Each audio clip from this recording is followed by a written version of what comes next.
अस्सलाम वालेकुम। आज 7वां रोज़ा सबको मुबारक हो और हम अपनी मुहिम के साथ एक दफ़ा फिर मौजूद हैं। जी बिल्कुल। लोगों को इस रमज़ान में हमारी पूरी कोशिश है कि जहाँ रोज़ों का सवाब हो वहाँ इस दुनियादारी का भी सवाब देखिए मिले। हम टीवी वन पे एक शो करते थे, मेरे बड़े प्यारे दोस्त हैं फैसल कुरैशी। हाँ, उनका भी नाम फैसल कुरैशी है। अच्छा, ओके। हाँ, अच्छा, न्यूज़ वन पे होते थे। ओके।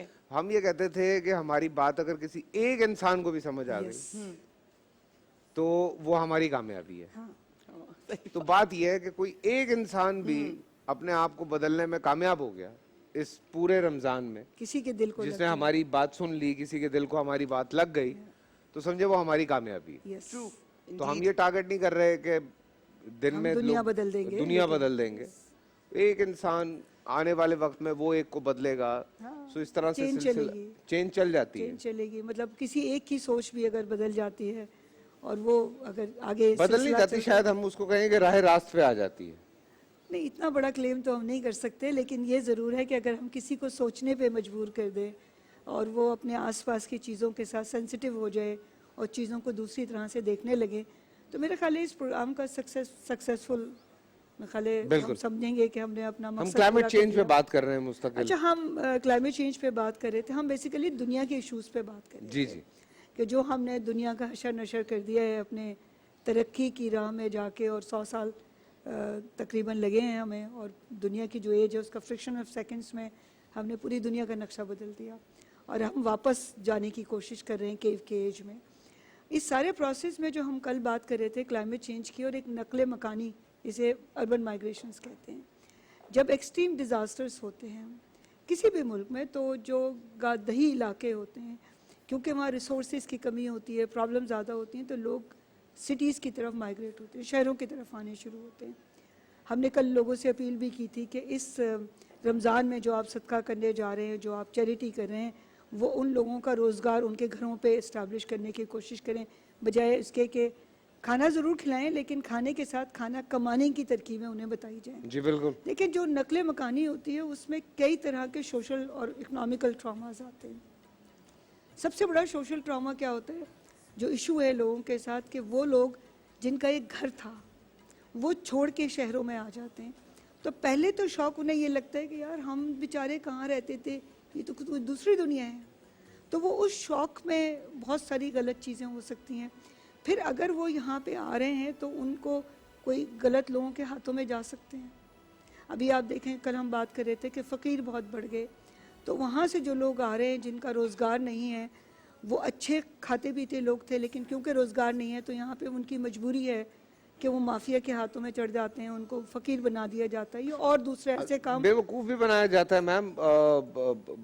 बहुत सारे लोगों को उनसे पैसा ऐंठ के आपको हम बाहर भिजवा देंगे, ये कर देंगे। वो मासूम लोग बेचारे कहीं से पैसा पकड़ के क्या करके वो पैसे देते हैं, उनको बेवकूफ़ बना के यहाँ शहरों में ला के छोड़ दिया जाता है। Yes. वो बेचारे पागल हो जाते हैं। लाहौर में तो बड़ा मशहूर एक वाक़या हुआ था।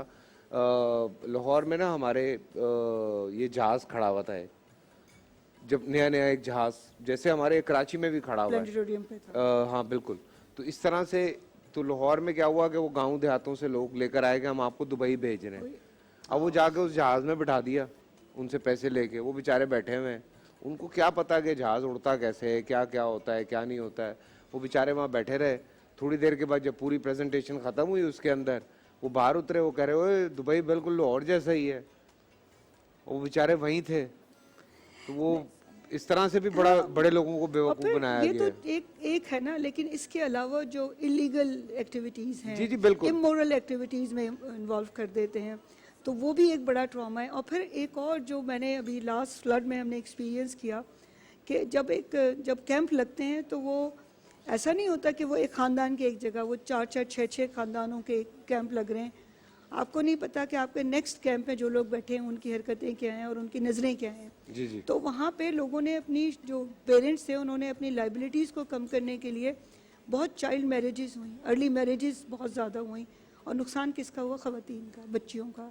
और वो उन्होंने कहा कि जी हम इनको नहीं रख सकते और हम ना इनकी हिफाजत कर सकते हैं, ना इन्हें खिला सकते हैं। तो 10-10, 12-12, 13-13 साल की उम्र की बच्चियों की शादियाँ हो गई।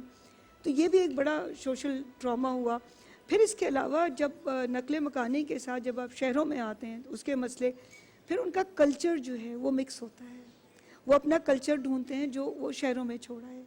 तो इस वक्त जो हम अपील कर रहे हैं लोगों से कि वो लोग जो दस्तरखान सजाते हैं और लोगों के साथ बहुत सारी चैरिटीज़ करते हैं, तो एक हम्बल सी रिक्वेस्ट है कि वो लोग जो गांव में बैठे हैं और अभी तक बहुत सारे लोगों की रिहेबिलिटेशन नहीं हुई है, उनको घर उनके वापस नहीं मिले हैं उनकी। अच्छा, उसके अलावा ये जो फ्लड्स वगैरह आते हैं ना एक्सट्रीम पे, इनमें बीमारियां बहुत शुरू हो जाती हैं, उससे जूझना, ज़ख़म पड़ जाते हैं, उसमें हमने देखा अपनी नज़रों से कीड़े पड़ जाते हैं उसके अंदर, उनकी वो तकलीफ़ें, वो चीज़ें।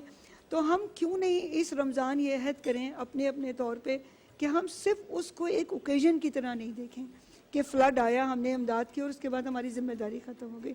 चाहे वो गवर्नमेंट के सेक्टर के लोग हों, NGOs हों या एक आम आदमी हो, अगर वो हेल्प करना चाहता है तो ये एक कंटिन्यूशन का प्रोसेस है कि आप उनको उनकी जगह पे रोज़गार दें। हाँ देखिए, बीइंग अ मुसलमान तो इस बात पे बिलीव है कि आप हिजरत करें।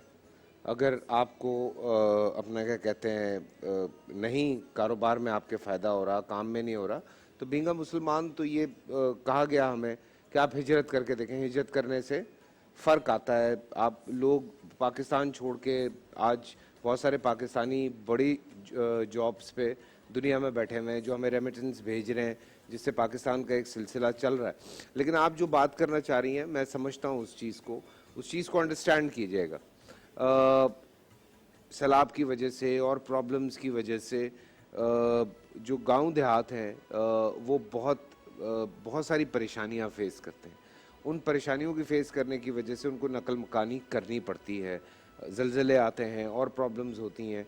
सो जो डॉक्टर साहबा बात कर रही हैं उसको अंडरस्टैंड करें कि वो ये चाह रही हैं कि जो बहुत सारे लोग नहीं करते। अब जाहिर सी बात है, एक आदमी है, उसने उस ज़मीन का ख्याल करना है, वहाँ पे बीज बोना है, वहाँ से फसल उगानी है, या उस इलाके में उसका होना बहुत ज़रूरी है, मवेशी उसने रखे हुए हैं, या और इस तरह का जो काम है अल्लाह ताला ने एक बांट की हुई है ना हर इंसान की, ये आपका काम है, आपका काम है, आपका काम है। सो वो बेचारों को जब मूव करना पड़ता है क्लाइमेट चेंज की वजह और से, फोर्सफुली, और not फोर्सफुली, willingly।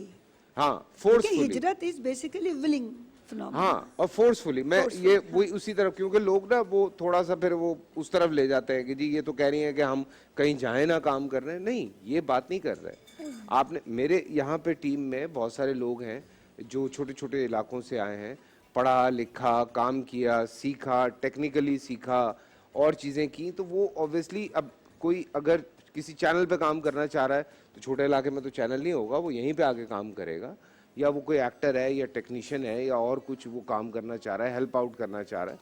सो वो एक अलग, उसको आप अलग समझे। विलिंगली आप अपने आप को गेन करना चाहते हैं, अपने काम को बढ़ाना चाहते हैं तो समझ आती है बात।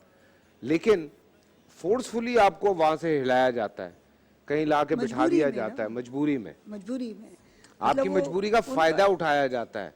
क्योंकि आपने तो अपनी जमीनें बचाने के लिए पानी खोल देना उनकी जमीनों की तरफ, तो उनका बेड़ा गर्क होना है। तो अब उनको कहाँ बिठाना है? उनको आपने बिठाना है लाके ऐसी जमीन पे जहां पे अगले 20 साल के बाद आप उस जमीन को क्लेम कर सकें। सो बहुत लंबी चौड़ी गेम है, मैं उसमें जाना नहीं चाहता। मैं जो बात मुख्तसरन आपकी बात काट रही हूँ, देखिए इस वक्त हम बात कर रहे हैं climate change, urbanisation, urban migrations के लिए, कि जो एक हमारा जो क्लाइमेट से जो डिज़ास्टर्स आते हैं, नेचुरल डिज़ास्टर्स हैं जिसमें हीट वेव्स भी हो सकती है, फ्लड हैं, अर्थक्वेक्स हैं, और उसकी क्योंकि अब ये फ्रीक्वेंसीज बढ़ रही हैं, बहुत बढ़, तो हमारे प्रॉब्लम्स। अच्छा, अब शहरों में क्या हो रहा है कि शहर भरने शुरू हो गए हैं। अभी आपने कल कहा कि फ़कीर की तादाद बहुत बढ़ गई, अनकंट्रोल्ड हैं। ज़ाहिर से जब उनके पास खाने को नहीं है, चीज़ें नहीं है, तो वो बेगर्स बन जाते हैं। कुछ माफिया उनको बना देता है, कुछ और भी एक्टिविटीज़ हैं। अच्छा, बेसिकली जो हम बात इस वक्त करना चाहते हैं वो ये है कि एक तो हमें इनिशिएटिव लेने चाहिए ताकि हम जो क्लाइमेट इम्पैक्ट है उसको हम मिनिमाइज़ कर सकें, जिसे हम रेजिलियंस कहते हैं, कि जी कैसे हम उस कम्युनिटी को रेजिलियंस कर सकें। अच्छा, उनका अगर फ़र्ज़ करें कि वो एग्रीकल्चर उनका पेशा है और वो सी वाटर की इंट्रूजन की वजह से वो सलाइन हो गई ज़मीन, अब वो एग्रीकल्चर नहीं कर सकते, तो उनके लिए कोई सेकेंडरी लाइवलीहुड बहुत ज़रूरी है।